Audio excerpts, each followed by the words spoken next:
All right, in the last video, we showed you many of the different versions of improper posture. Now we're going to show you what proper posture is. So as you can see here, Haley's got a combination of the teenage slouch we talked about and the cross-legged and a few others that we went over. So we're going to start correcting her. So Haley, let's have you go ahead and you're going to sit up nice and straight. You're going to scoot your rear end all the way to the back of the chair. So that's first and foremost, no matter what chair you're sitting in, whether you're at your desk, in your car, at your kid's ball game, we really want you to have your rear end all the way to the back of the seat that you're in.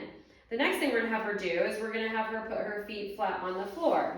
Now Haley's tall enough where her feet actually touch the floor. Some of our shorter patients, as we showed you in the last video, would kind of bring their toes up. You want to show that again? Toes up like this because it's a little more comfortable for them. But we don't want them to do that. We need them to keep their feet flat on the floor. So what you do is you take something. A lot of people will use like the top of a box or something, but anything that's kind of nice and flat and wide, and kind of put it under the feet so we have a nice good angle, because what we're shooting for is a 90-degree angle in the knee there, okay? So Haley's tall enough, we're going to take that out, keeping the feet flat like that. The next thing we're going to do is we want to really maintain a neutral spine posture. So a neutral spine posture in the low back has a little bit of a curve like this.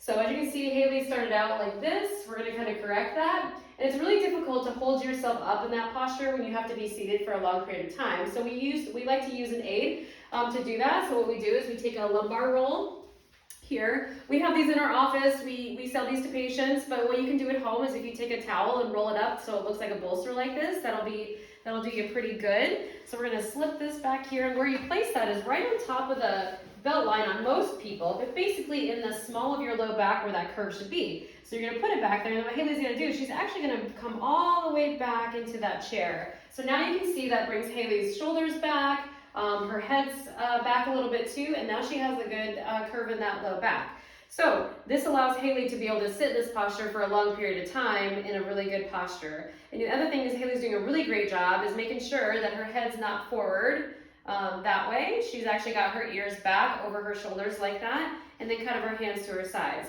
So this is proper seated posture. In the next video,